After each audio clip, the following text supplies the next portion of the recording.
अस्सलाम वालेकुम नाज़रीन, प्रोग्राम बिनते हवा में आऊं आहियां ज़ाइदा ताजबरो। नाज़रीन, असांजे समाज में जॾहिं असां ॾिसूं था त असांजे औरतुनि ते तशद्दुद वधे थो या जिनसी तौर ते उन्हनि खे हिरासा कयो वञे थो, त इस्तेहसाल जॾहिं वधंदो रहे थो त इन जा असर ख़ुदि औरत ते या असांजी पंहिंजी सोसाइटी ते, मुआशरे ते केॾा होलनाक पवनि था, केॾा हिकिड़ा ख़तरनाक असर आहिनि जंहिंजे असर में औरतूं अची वञनि थियूं त आख़िर इहो सभु कुझु केसि ताईं हलंदो, इहो सभु कुझु केसि ताईं बर्दाश्त थींदो उन्हनि औरतुनि खां जिन जी ज़िंदगियूं दाव ते लॻी वञनि थियूं, जिन जूं ज़िंदगियूं तबाह थी वञनि थियूं। कानून कॾहिं इन्हनि जे लाइ कुझु अॻियां अॻभरो थींदो हो ऐं अमल दरामद कॾहिं थींदी, इन्हनि सभिनी ॻाल्हियुनि ते अॼोके प्रोग्राम में असां ॻाल्हि ॿोल कंदासीं। मूंखे ख़ुशी थींदी अवी बि मुंहिंजे प्रोग्राम में मूंसां शामिलु रहंदा। मुंहिंजे प्रोग्राम में जेके महिमान आया आहिनि तिन सां तव्हां तारुफ़ कंदसि। मुंहिंजी पहिरीं महिमान आहे ग़ुफ़राना आराई, इंसानी हक़नि जी अॻुवाण आहिनि। मुंहिंजी ॿी महिमान आहे एडवोकेट साइका अंसारी, पाण वकील आहिनि ऐं समाजी अॻुवाण बि आहिनि। तव्हांखे प्रोग्राम में भली कार चवंदसि। मां सभिनी खां पहिरीं हलंदसि ग़ुफ़राना ॾांहुं। ग़ुफ़राना, तव्हां छा था सम्झो त असां वटि औरत जो असांजी सोसाइटीअ में, असांजे समाज में एतिरो इस्तेहसाल छो थो थिए? देखिए, जब तक औरत खुद अपने लिए एक तो कोशिश नहीं करेगी, क्योंकि समाज तो हमारा है ही इस तरह से बना हुआ कि औरत अगर खुद एक तो हिम्मत करे, कोशिश करे। दूसरा ये कि हमारे समाज में जो इदारे बनाए गए हैं हमारे ख़वातीन के लिए कि उनका इस्तेसाल ना हो, अगर हो तो वो बआसानी वहाँ तक पहुँच सके। तो एक तो इदारे जिस तरह से काम कर रहे हैं, उनकी कारकर्दगी जो है वो बहुत ज़्यादा हमारे लिए एक सवालिया निशान है। इसके साथ साथ जो माशरे के जो दूसरे पहलुओं से अगर देखें तो उन लोगों को भी बदलने की ज़रूरत है जो इस समाज में मुख्तलिफ़ किरदार हैं, चाहे वो सड़क पे चलने वाले लोग हों, चाहे वो घर में रहने वाले भाई हों, शौहर हों, वालिद हों।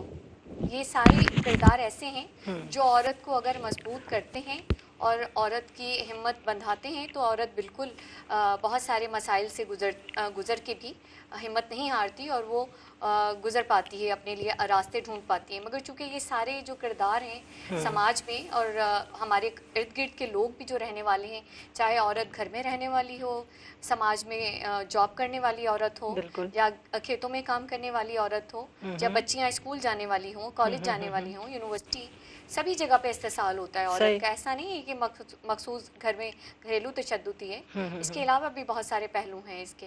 तो इन सभी जो समाज के किरदार हैं उनको, चाहे वो इंस्टीट्यूट हैं तो वहाँ के जो असातिज़ा हैं या वहाँ की पॉलिसीज़ हैं या कवानीन बनाए गए हैं उन पे अमल दरामद हो। इसी तरह इदारे बनाए गए हैं, अगर कोई औरत शिकायत लेके जाती है कहीं पे तो इदारा उसको किस तरह से देखता है, किस तरह से उसको ट्रीट करता है। औरत जब आती है, जिस तरह हमारा चूँकि रोज़मर्रा ज़िंदगी में ख़वातीन के मसाइल से वास्ता पड़ता है, औरत जब कहीं जाती है तो उसको फर्स्ट स्टेप पे ही उसको मायूसी महसूस होती है और वो बैक हो जाती है, वो अपने लिए लड़ नहीं पाती। अगर कोई चीज़ करना भी चाहती है तो नहीं। अगर इदारे तालीमी हो, अगर वहाँ पे भी उसको वो रिस्पांस नहीं मिलेगा, असातिज़ा या पॉलिसीज़ वहाँ पे भी स्ट्रिक्ट नहीं होंगी, रूल्स को फॉलो नहीं किया जाएगा, तो वहाँ पे भी लोग बच्चियाँ हैं वो बैक पे आ जाएंगी और उनको देखते हुए और बहुत सारी बच्चियां जो हैं वो पढ़ नहीं पाएंगी अपने से। तो इस्तेसाल की बहुत सारी किस्में हैं, चाहे वो जरिए की शक्ल में हो ख़वातीन का, जिस तरह से चाहे वो कारोकारी की शक्ल में हो, चाहे आपको घरेलू तशद्दुद है, चाहे आपको हैरेसमेंट है, और चाहे आपको वट्टा सट्टा की शादियों में ही बांध दिया जाए ज़बरदस्ती, आपको फोर्स मैरिजेस है, चाइल्ड मैरिजेस हैं। ये बहुत सारी जो किस्में हैं ये इस्तेसाल। फिर ना सिर्फ ये कि ये तो दिखाई देने वाली हैं, आपको नफ्सियाती तौर पे जिस तरह से तशद्दुद का निशाना बनाया जाता है या जज्बाती तौर पे आप जिस तरह से ख़वातीन को किया जाता है कि वो जज्बात में आके, चूँकि सुसाइड रेशो हमारे यहाँ ख़वातीन का बढ़ गया है बिल्कुल। और हमारा जो है टॉलरेंस, जो एक टॉलरेट करने वाली सोसाइटी बनने के बजाय हम जो है ज़ीरो टॉलरेंस पे आ गए हैं। तो ख़वातीन के लिए जो कानून या जो हमारा डोमेस्टिक वायलेंस का लॉ जो कहता है कि ज़ीरो टॉलरेंस होनी चाहिए, तो ये जो इदारे बनाए गए हैं, जो कवानीन लाए गए हैं, ये मेरी साथी भी इस पर डिस्कस करेंगी। तो मैं कवानीन की तरफ ज़रा कम आ रही हूँ, तो मैं दूसरी चीज़ों की तरफ ज़्यादा फोकस कर रही सही। हूँ। तो ये बिल्कुल ये चीज़ें हैं कि जब तक ये सारी चीज़ें फोकस नहीं की जाएंगी तब तक हम इस्तेसाल की मुख्तलिफ शक्लें देखते रहेंगे। सही। ऐं साहिका अंसारी तव्हां ॾांहुं था अचूं त असांजे वटि सिंध में त ख़ासि तौर ते औरत इस्तेसाल जारी आहे, केतिरनि सालनि खां आहे ऐं थींदो रहे थो। तव्हां कानून में अचो था ऐं कानून में ॾिसो था तव्हां त कोर्ट में तव्हांजा केतिरा ई ज़ारा केसिस हूंदा, तव्हां ते औरतुनि खे ईंदो बि ॾिसो था, त तव्हांखे छा थो नज़र अचे त आख़िर इहे सभु इस्तेसाल जा जेके नमूना आहिनि औरत सां गॾु थियनि था, जेके ज़्यादतियूं औरत सां थियनि थियूं, इहे वधंदियूं छो थियूं वञनि ऐं इन्हनि ते क़ानूनी तौर ते अमल छो नथो थिए? छा औरत पाण नथी चाहे जो इन्हनि जे अॻियां बीह सघे कोर्ट में अची पंहिंजे उन्हनि माण्हुनि लाइ जेके ख़ुदि न पंहिंजा मिट माइट बि थी सघनि था, त उन्हनि जे अॻियां अचे ऐं अचे कुझु चए त बाबा हा मूंसां कंहिं ज़्यादती कई आहे या कंहिं मूंसां एतिरो सभु कुझु कयो आहे या कंहिं मूंसां जिन्सी हैरेसमेंट कई आहे, पर उहो पाण ई नथी अचे या कानूनी तौर ते हुनखे पुठि भराई कोन्हे का? जी मैडम, जीअं त एडवोकेट आहियां, असां डेली हिननि केसिस खे कयूं था। लेडीज़ कुझु माना असांजो 100% मां 5% लेडीज़ अगरि अॻियां अची बि वञनि थियूं इन में, जीअं तव्हां चयो, अगरि हू अची बि वञनि थियूं त तव्हां ॾिसो त हुननि खे केतिरा फेस करणा था पवनि, क्राइसिस फेस था करणा पवनि। हिकिड़ो त छोकिरी जो अॼुकल्ह सोशल मीडिया जो दौरु आहे त जल्दी में पिक्चर्स हुन जूं आउट थियूं थी वञनि, जंहिंजी वजह सां हुन जे लाइ हुन जी फैमिली जे लाइ ट्रबल्स वधंदा था वञनि न, ऐं मुश्किलातूं वधी थियूं वञनि, जंहिंजी वजह सां हुन मां हुनजा पेरेंट्स हुनजा हथ सभु शइ हथु कढी था वञनि। उन खां अलावा असांजा उहे अदारा जेके इन ते कमु कनि था उहे बि किथे न किथे पोयां ढरा थी वञनि था। ॿियो असांजो कोर्ट सिस्टम, दुनिया में सभिनी खां वॾे में वॾी शइ हूंदी आहे जस्टिस सिस्टम, जिथे इंसाफ़ हूंदो, मज़बूत इंसाफ़ हूंदो, उते हिमत बि थींदी, हौसलो बि ईंदो, माण्हू अॻियां बि ईंदो, मीन के उनजी हिकिड़ो उनजी डिग्निटी बि महफ़ूज़ हुअणु घुरिजे, हुन सां इंसाफ़ बि थिए ऐं हुनखे डिफेम बि न कयो वञे। ठीकु सही था चओ। नाज़रीन, असांजो प्रोग्राम जारी आहे पर असां वठंदासीं हिकु नंढड़ी साई, असां जल्दी मोटूं था, महिरान सां गॾु रहिजो।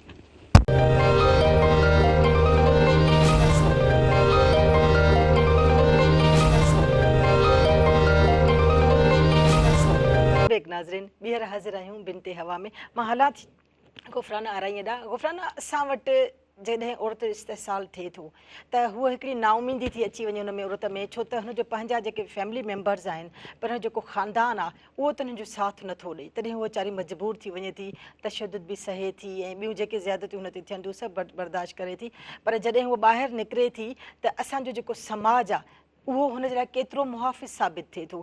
छा हुनखे उहो तहफ़ुज़ ॾेई सघे थो? हिकिड़ो मुहाफ़िज़ जेको समाज हूंदो आहे उहो औरत खे अॻियां जेके ज़्यादतियूं थींदियूं आहिनि, जेके हुन लाइ जेके मुश्किलातूं हूंदियूं आहिनि, रंडक हूंदियूं आहिनि, उनखे हटाए छॾींदो आहे या घटाए छॾींदो आहे। तव्हांखे छा थो लॻे असांजो समाज हिकिड़ो मुहाफ़िज़ समाज आहे? बिल्कुल, किसी हद तक कहीं कहीं पे ऐसे भी लोग हैं, मौजूद हैं। हम बिल्कुल ये भी नहीं कह सकते कि माशा इतना बेहस माशा है, मगर चूँकि बेहिसी जहाँ पे बहुत ज़्यादा है वहाँ चंद एक लोग ऐसे भी हैं जो समाज को बदलना चाहते हैं, चाहे वो निजी इदारे हों जो काम कर रहे हों, NGOs हों। आटे में नमक के बराबर मेरे ख्याल में, अगर ज़्यादा हों तो शायद ये सारी चीज़ें हमें देखने में ना आए। बिल्कुल, उनको भी लोग उस तरह उस नज़र से देखते हैं कि ये NGOs वाले क्या करते हैं, वो भी हमारे समाज की बेहिसी है कि NGOs क्या काम करती हैं या इदारे क्या काम करते हैं। हाँ, कभी कभी ऐसा भी होता है कि जो NGOs के अलावा सरकारी इदारे हैं उनकी बेहिसी भी देखने को मिलती है, और चूँकि समाज के सारे ही ज़ाहिर सी बातें उन्हीं में शामिल हैं सारे इदारे। खानदान के साथ मिलकर समाज भी औरत पर ऐसे ही टॉन्ट करता है, ऐसे उसे तंग करता है कि वो बेचारी और ज़्यादा हरासा हो जाती है। बिल्कुल, वही मैं कह रही हूँ कि जब वो इदारों की तरफ भागती हैं ख़वातीन या लोग इंसाफ लेने किसी भी तरह से जाते हैं, तो जब इदारे उस तरह का रिस्पांस नहीं देते, और आप मिसाल ये ले लें कि अगर आप थाने पे जाएं, एक खातून थाने पे जाती है रिपोर्ट के लिए, तो उसको जो हमारे समाज में इस टाइम जो सूरत हाल है उसको कहते हैं कि अच्छा ठीक है, हम आपकी कंप्लेन लेते हैं, आप दे दें। ऐसा करते हैं कि हम आपके शौहर को भी बुलाते हैं और आपको भी बुलाते हैं, और फिर हम बात करते हैं और फिर देखते हैं कि क्या है, आपस में मामला आते ठीक हो जाएंगे। तो मुझे इदारों की इन पॉलिसीज़ पे थोड़ा सा मुझे बिल्कुल है कि इदारों में ऐसी पॉलिसी होनी चाहिए कि औरत को कॉम्प्रोमाइज़ की तरफ ना लेके जाएं, औरत को ज़हनी तौर पे اور زیادہ اذیت یا نفسیاتی مسائل میں نہ وہ دھکیل دیں، بلکہ عورت کو فری رہنے دیں، اس کو بالکل آزاد چھوڑیں، تاکہ عورت جو ہے جو بھی فیصلہ کرے یا لے اپنے لیے اس میں وہ آزاد بھی ہے اور ذہنی طور پہ اور جسمانی طور پہ مطمئن بھی رہ سکے کہ وہ ایک ایسے معاشرے میں جی رہی ہے.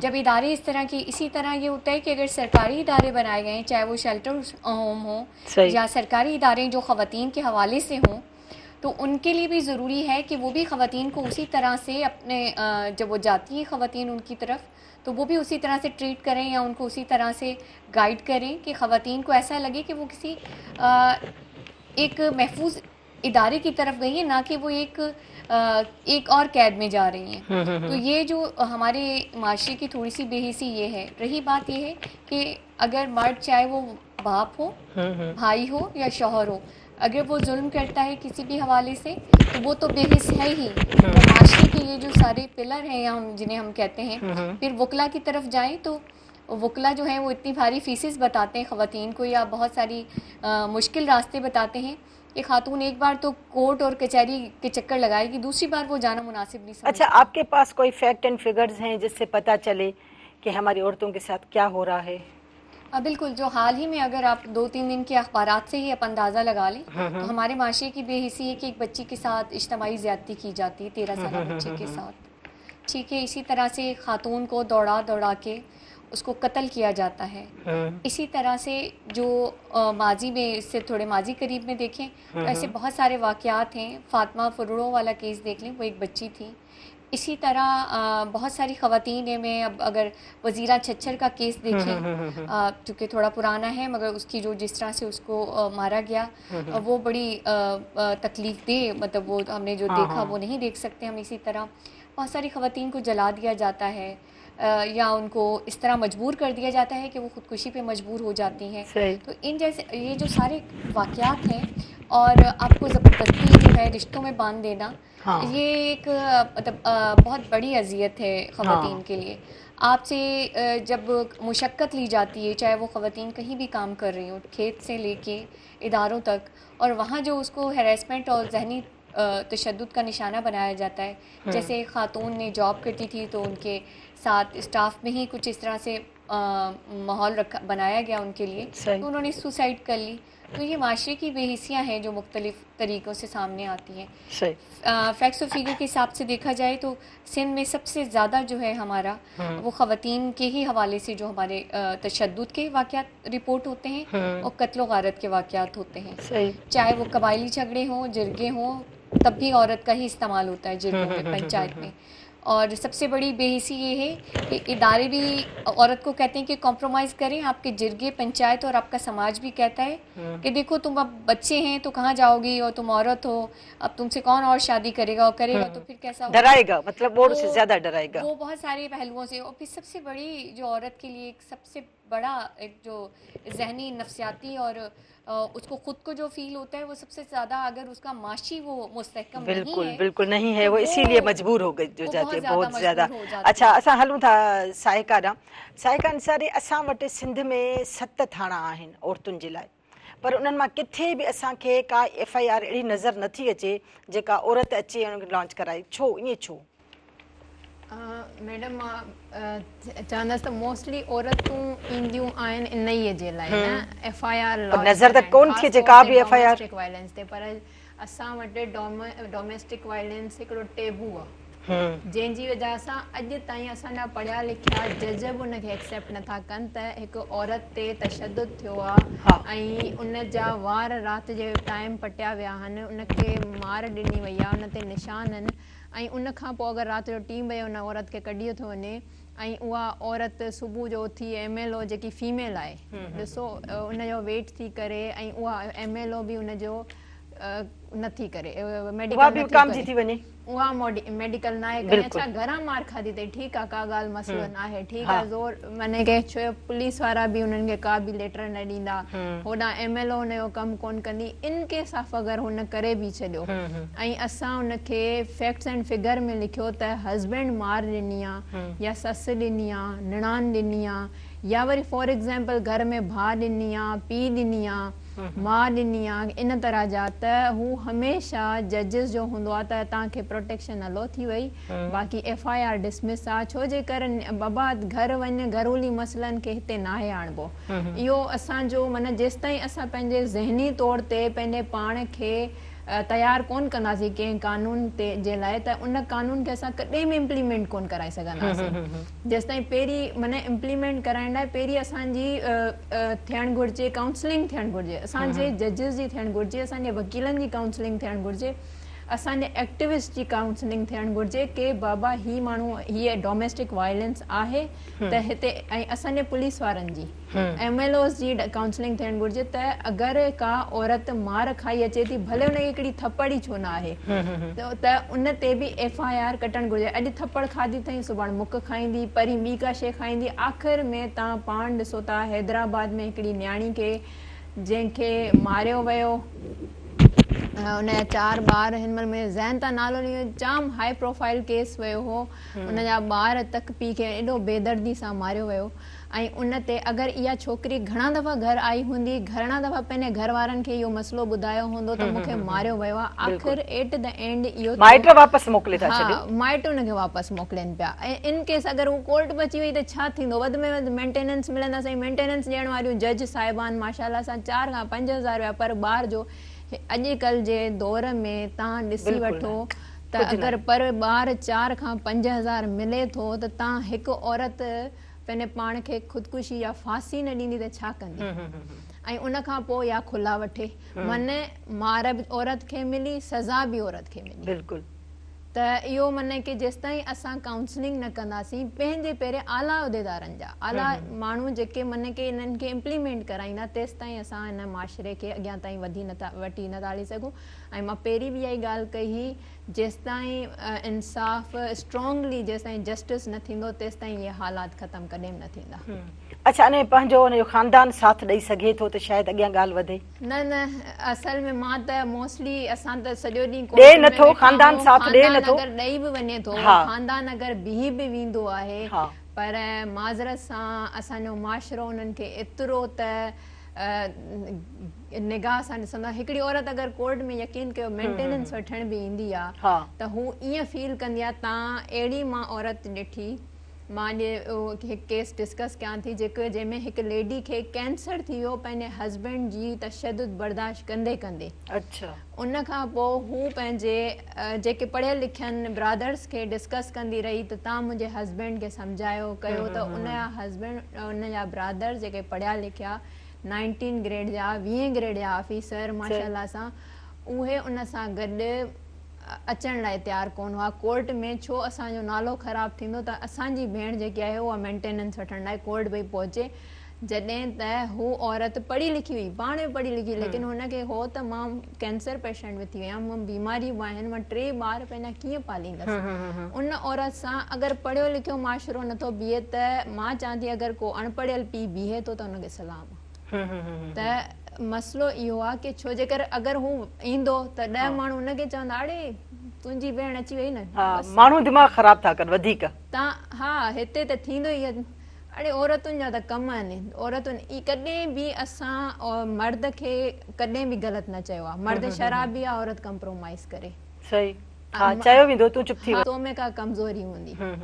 अगरि ॾिठो वञे त औरतूं, आऊं त सोचींदी आहियां त जंहिंजी माउ में तरबियत करण जी सलाहियत न आहे, उहो ई मर्द बिल्कुलु कमज़ोर पैदा थींदो। बिल्कुलु सही था चओ।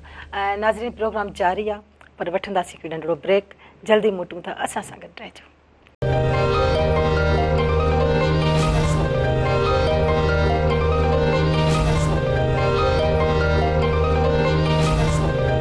वेलकम बैक नाज़रीन, ॿीहर हाज़िर आहियूं बिनते हवा में। असां हलूं था गफराना आरई ॾांहुं। गफराना, पाकिस्तान औरतों के तशद्दुद के हवाले से 6ठे नंबर पर है।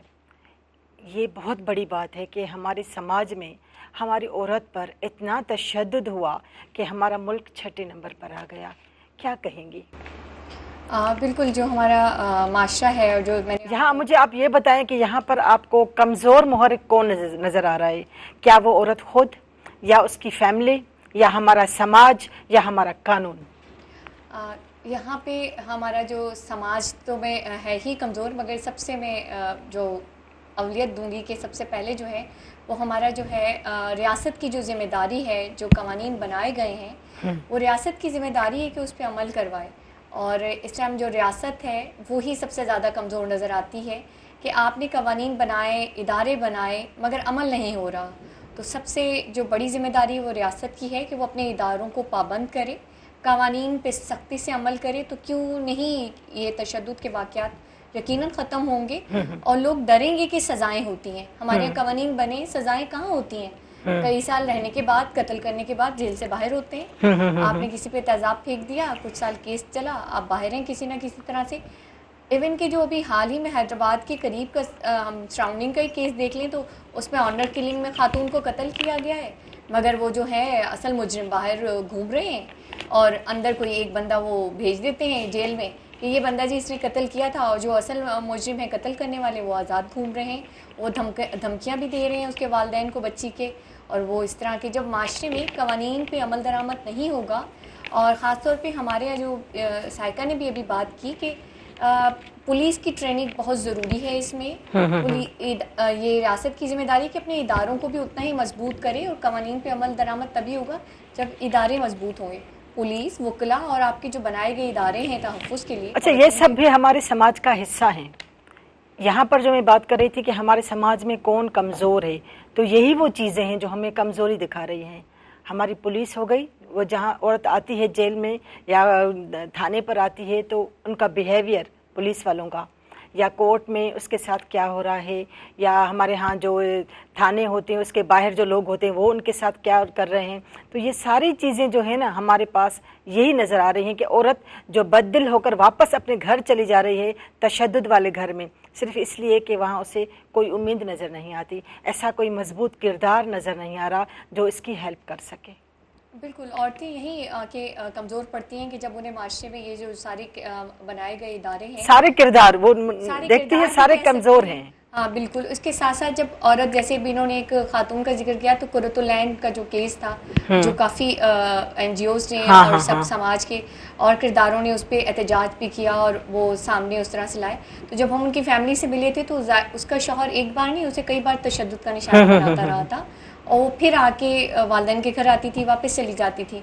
और फिर जब वो उसको कत्ल किया उसने, तो देखिए आखिर तो उसने वही मौत उसको मिली ना उसके। अच्छा, जब कोई भी केस हाई प्रोफाइल हो जाता है तब जाकर लोग निकलते हैं। बिल्कुल, और वो भी मेरे ख्याल में कुछ गिने चुने होते हैं जो बाहर आते हैं और आवाज़ उठाते हैं, वरना तो वो लोग खामोश रहते हैं। बिल्कुल। अब जिस तरह से अभी रिसेंटली जो वाक़या है, अभी कल का वाक़या कि हैदराबाद में जायदाद के तनाज़े पे दो ख़वातीन थी, माँ और बेटी, उनको घर में ही उन्होंने बंद करके और वहाँ पे दीवार जो चुनवा दी, उनको अंदर बंद कर दिया। वो तो फिर भी हमारे, मैंने कहा ना, समाज में कहीं कहीं लोगों में एहसास है, तो इर्द गिर्द के लोगों ने देखा कि ये 24 घंटे तक वो अंदर बंद रही क्योंकि उन्होंने वहाँ पे दीवार चुनवा दी मुकम्मल तौर पे सीमेंट के साथ। तो जाहिर सी बात है 24 घंटे भूखी प्यासी, ना उनके पास कोई राब्ता करने का कोई ज़रिया होगा, मगर पड़ोसियों ने उनकी मदद की और किसी तरह से इत्तला दी, और पुलिस ने या मोहल्ले वालों ने मिल के उनको वहाँ से बाजियाब करवाया। और ये जो देखिए इस तरह के बेहिसी जो है माशरे में वो देखी जा रही है। तो जायदाद के तनाज़े भी ख़वातीन के लिए बड़ा वो कहते हैं ना, एक इस तरह का वो ले आती हैं सामने माशरे में बेहिसी, कि उन्होंने सिर्फ जायदाद के तनाज़े की बिना पे ख़वातीन के साथ ये ज़्यादती की। ये तो चलिए एक जायदाद का तनाज़ा है, मगर एक आम औरत जो उसकी बीवी होती है, बच्चों की माँ होती है, उसके लिए ख्याल नहीं करते, भाई अपनी बहनों का बाज़ दफ़ा ख्याल नहीं करते। सही, ऐसी बेहिसी भी है। तो ये जो माशरे की बेहिसी है, इसको हमें जो है आइडेंटिफाई जो हम करते हैं इस चीज़ को, कि रियासत अगर पूरी तरह से इसको देखेगी तो ये बिल्कुल ये इदारे में मुकम्मल तौर पे काम करेंगे। और जो है माशरे में ये इस्तेसाल है, ये एकदम तो ख़त्म नहीं हो सकता। कम अज़ कम ये है कि औरतों को ऐसा लगेगा कि जो रियासत के इदारे या जिम्मेदारियाँ उनकी हैं वो पूरी कर रहे हैं। औरत खुद को महफूज तसव्वुर करेगी या सोचेगी इसके लिए कि मैं महफूज हूँ ऐसे माशरे में। सही। अच्छा साइका, असां वटि पाकिस्तान में 15,000 औरतूं आहिनि जेके हर साल तशद्दुद जो निशानो थियनि थियूं या हू शिकार थियनि थियूं तशद्दुद जो। हाणे 15,000 जेकॾहिं हिकिड़े साल में थियनि थियूं, इहे त रिपोर्टिंग आहिनि, ऐं केतिरियूं अहिड़ियूं बि हूंदियूं जेके घर ताईं महदूद आहिनि, जिन जी का रिपोर्ट नथी मिले, जिन जी का ख़बर कोन थी पए त उन्हनि औरतुनि सां छा थियो। इहो हिकिड़ो वॾो तादादु आहे जेको असांजे समाज में अहिड़ियूं औरतूं रहनि थियूं जिन ते तशदुद कयो वञे थो, हू बर्दाश्त कनि थियूं, ऐं जेकॾहिं ॿाहिरि निकिरनि थियूं त ॿाहिरि उन्हनि खे का पुठ भराई कोन्हे का। छा चवंदव? जी मैडम बिल्कुलु तव्हां सही चयो त ही त रिपोर्टेड केस आहिनि 15,000। हा त तव्हां काउंट कयो त जेके अनरिपोर्टेड केसिस हूंदा न, जेके रिपोर्ट न थियल हूंदा, उहे हिन खां टीणा हूंदा। माना कि थी सघे थो रेशियो 50% हुजे। बिल्कुलु। त अगरि उहे ॿाहिरि निकिरनि बि थियूं, मुंहिंजो पहिरीं बि इहो ई हूंदो, इहा ई चवणु आहे, हिन महिल बि हिकिड़ा त ट्रेनिंग्स थियणु घुरिजनि इदारनि जा जिन सां हू रिलेटेड आहिनि। तव्हांखे लॻे थो त इन्हनि ट्रेनिंग्स में माण्हू ईंदा ऐं उहे वेहंदा, इहा का ट्रेनिंग आहे जंहिंमें असांखे ॿुधायो वञे त कहिड़ी तरह सां असां औरत जो बचाव कयूं या कहिड़ी तरह सां हुनखे रेस्पेक्ट ॾियूं?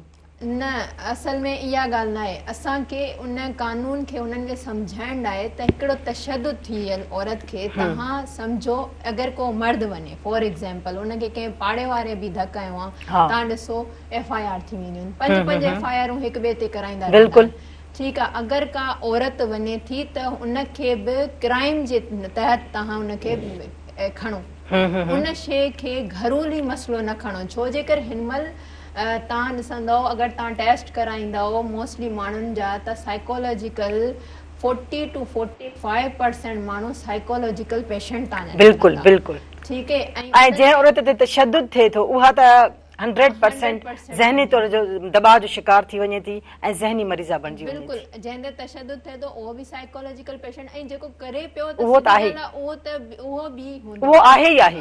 आहे त उन जी वजह सां त असांजा ट्रेनिंग्स जा मक़सदु इहो आहे त उनखे एज़ अ क्राइम खणो। असां डोमेस्टिक वायलेंस जो केस असां कानून ठाहे छॾियो, वर्क प्लेस हरासमेंट जो कानून ठाहे छॾियो, चाइल्ड मैरिज रेस्ट्रेंट एक्ट ते कानून ठाहे छॾियो, पर इम्प्लीमेंटेशन किथे आहे? घर जो मामलो आहे। खामोशी मामलो आहे। फॉर एग्जाम्पल, छोकिरी पाण भॼी वञी शादी करे थी 16 साल जी उमिरि में, को पेरेंट्स उनखे वठी ईंदा त असांजी छोकिरी 16 साल जी आहे, ऐं चाइल्ड मैरिज रेस्ट्रेंट एक्ट बि पोइ इम्प्लीमेंट थिए थो, छो जे करे पेरेंट्स पिया कनि, ऐं उन खां पोइ ख़बर पवंदा त उहा छोकिरी मारिजी बि वेंदी आहे। कॾहिं कॾहिं ईअं बि थियो आहे, पर कॾहिं कॾहिं ईअं हूंदो आहे की पेरेंट्स पंहिंजे वेलफेयर जे लाइ, ॿार जे वेलफेयर जे लाइ बि इहो कमु कंदा आहिनि, त इहो आहे। पर इन केस अगरि माउ पीउ ज़बरदस्ती 15 साल जी छोकिरी जी शादी था कराइनि, त केर बि थी वञी, को एतिरो तक की कंहिं इदारे खे बि ख़बर पइजी वञे न, उहो बि उथी न वेंदो, ऐं कॾहिं बि उन ते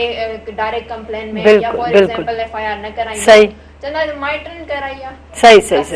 तॾहिं माशरे में इम्प्लीमेंटेशन थींदी जॾहिं बराबरी ईंदी। जेसिताईं बराबरी न ईंदी तेसिताईं तव्हांजी कॾहिं बि इम्प्लीमेंटेशन न ईंदी। असां माना फेवरेटिज्म छॾे ऐं कानून साज़ी कयूं ऐं कानून खे इम्प्लीमेंट करायूं, कानून जे तहत करायूं। जेको ग़लति आहे सो ग़लति आहे, जेको सही आहे सही आहे। असां बेल कराईंदा आहियूं त हमेशह असांजी इहा हूंदी आहे त असांजे क्लाइंट खे ओतिरी सज़ा हुजे जेतिरो जुर्म कयो अथई, एतिरो न हुजे की जुर्म खां वधीक हुनखे सज़ा मिली। त ईअं ई आहे, अगरि केरु माण्हू, अगरि माउ पीउ बि हुनजी नंढी 15 साल जी न्याणी जी शादी कराए पिया छॾनि, ऐं हुन में एतिरी एबिलिटी न आहे हू घर हलाए सघे, छो जे करे शादी हिकिड़ी रेस्पॉन्सिबिलिटी आहे, उहा हिकिड़ी न्याणी जे बस में बि आहे या न आहे। त उनजी खेॾण जी उमिरि में अगरि उनजी शादी था करायूं त पेरेंट्स ते बि उहे डायरेक्ट कंप्लेन थियणु घुरिजनि, ऐं उहे कंप्लेंट्स थियणु घुरिजनि। उहे थियनि, 1-2 थींदियूं पाण इहे शयूं ख़तमु थी वेंदियूं। जेकी न्याणी पाण वञी थी करे उनजो बि थियणु घुरिजे, ईअं न आहे त माउ पीउ ते थियणु घुरिजे, पर हर शइ ते। उअं ई डोमेस्टिक वायलेंस ते अगरि कंहिं मर्द ते बि तशदुद थिए पियो न, उन ते बि थियणु घुरिजे, पर कानून बराबरी सां। अच्छा, तव्हांखे छा थो लॻे त जेके असांजा वुमन प्रोटेक्शन सेल्स आहिनि, उहे इदारा आहिनि या NGOs आहिनि या औरतुनि जूं तंज़ीमूं आहिनि, इन्हनि जो किरदारु किथे वञी बीठो आहे? असल में किथे न किथे इन्हनि जो किरदारु आहे, जंहिंजी वजह सां केसिस अचनि पिया, रिपोर्ट थियनि पिया। किथे न किथे मां इन्हनि खे सलाम बि पेश कंदसि, छो जे करे इहे कोशिश करे रहिया आहिनि, के कोशिश करे आहिनि। कॾहिं कॾहिं पंहिंजे पाण सां बि, पंहिंजी जान सां बि खेॾंदा आहिनि। इन्हनि खे घणेई लफ़्ज़ ॿुधण लाइ बि मिलंदा आहिनि, ऐं ही ख़ासि तौर ते असांजे माशरे जी वॾे में वॾी बुराई आहे त ही त आवारा औरतूं आहिनि, असांजी औरतुनि खे बि आवारा करे छॾियो, पर वरी बि ही इदारा उथंदा आहिनि, हिननि जे खिलाफ़ ॻाल्हाईंदा आहिनि ऐं हिननि ते कमु करे रहिया आहिनि। बिल्कुलु सही था चओ। भले उहे 50% छो न करे रहिया आहिनि, पर करे रहिया आहिनि। ठीकु, ऐं तव्हांजी महिरबानी, तव्हां प्रोग्राम में आया ऐं तमामु सुठी ॻाल्हि ॿोल थी। ऐं पर हिकिड़ी ॻाल्हि मुंहिंजे ज़हन में इहा बि ॻाल्हि अची वई आख़िर में त असां वटि जेका औरत तशदुद जो शिकार थिए थी, त जेकॾहिं असांजा पंहिंजा मिट माइट, पंहिंजा फैमिली मेंबर्स उहे नथा अचनि साम्हूं, त लाज़मी ॻाल्हि आहे असांजी औरत पुठियां पइजी वेंदी न, ऐं अहिड़ी तरह सां असांजो समाज बि थी वेंदो पुठियां। पर नाज़रीन, असां हिते इहा ॻाल्हि हिकिड़ी चवंदासीं त जेकॾहिं असांजी औरत तशदुद जो शिकार थिए थी, इस्तेहसाल जो शिकार थिए थी, त पोइ इन में असांखे ईअं ॼण ॾोह कंहिंजो नज़र थो अचे। मां त सम्झां थी हिकिड़ो 100% पंहिंजो उन औरत जो बि आहे, छो त उहा मुआशी तौर ते सघारी कोन्हे का, हुनजो हथु ख़ाली आहे। उहो जेकॾहिं ॿाहिरि निकिरे बि त रुॻो ॿियनि जे आसरनि ते थी निकिरे, ऐं उहे आसरा कमज़ोर हूंदा आहिनि। जेसि ताईं औरत पाण मज़बूत थी पंहिंजे लाइ कोई क़दम न खणंदी, पंहिंजे लाइ मज़बूत पाण सहारो न थी बीहंदी, तेसि ताईं कोई वेझो न ईंदो। भले हुनजा पंहिंजा रिश्ता छो न हुजनि, भले हुनजा भाउर हुजनि, भले हुनजा मिट माइट हुजनि। पीउ जी ॻाल्हि अलॻि आहे, कॾहिं कॾहिं पीउ साथ ॾेई वञे थो, पर ॿियनि खे मां ॾिठो आहे त ॿिया साथ नथा ॾियनि। इन करे औरत खे पाण खे मज़बूत थियणो आहे, ॿियनि ॾांहुं न ॾिसे, पंहिंजो पाण ॾांहुं ॾिसे त हुनखे पाण में केतिरी मज़बूती नज़र अचे थी, उहो पंहिंजे पाण लाइ किथे बीठी आहे ऐं किथे पंहिंजो बचाव करे सघे थी, सिर्फ़ु उहा अकेली। पोइ ॾिसो जॾहिं उहा अकेली निकिरे थी ऐं हुनजो हथु ख़ाली न आहे, तालीम ज़रूरी आहे, नौकिरी ज़रूरी अथव, पंहिंजे लाइ औरतूं पंहिंजे बचाव लाइ इहे शयूं आणनि, ऐं पोइ ॾिसो जॾहिं उहा निकिरंदी न त पोइ समाज बि हुनजी मदद कंदो। पर अकेली औरत जी ईअं किथे बि कोई बि मदद नथो करे। असांजी औरत ईअं रुली वञे थी, तशदुद जो शिकार थी वञे थी, इस्तेहसाल जो शिकार थी वञे थी, ऐं पोइ असां इहे वाक़िया जेके आहिनि से वधंदा वञनि था, कमज़ोर, अञा वधीक समाज कमज़ोर थींदो थो वञे। इन्हनि शयुनि खां असां सभिनी खे बचाइणो आहे, पाण खे बचाइणो आहे, ॿियनि खे बचाइणो आहे, मिली करे असां सभिनी खे अॻियां वधिणो आहे। प्रोग्राम कीअं लॻो? हीउ प्रोग्राम या बिनते हवा जो कोई बि प्रोग्राम था ॾिसणु चाहियो त असांखे फेसबुक, यूट्यूब ऐं मेहरान टीवी जी वेबसाइट ते ॾिसी सघो था। हाणे प्रोग्राम हले थो पंहिंजी पुॼाणीअ ॾांहुं, वरी मिलंदासीं ईंदड़ प्रोग्राम में। तेसि ताईं अलाह जी अमान, पंहिंजी ज़ाइदा ताज ब्रोक ॾींदा इजाज़त।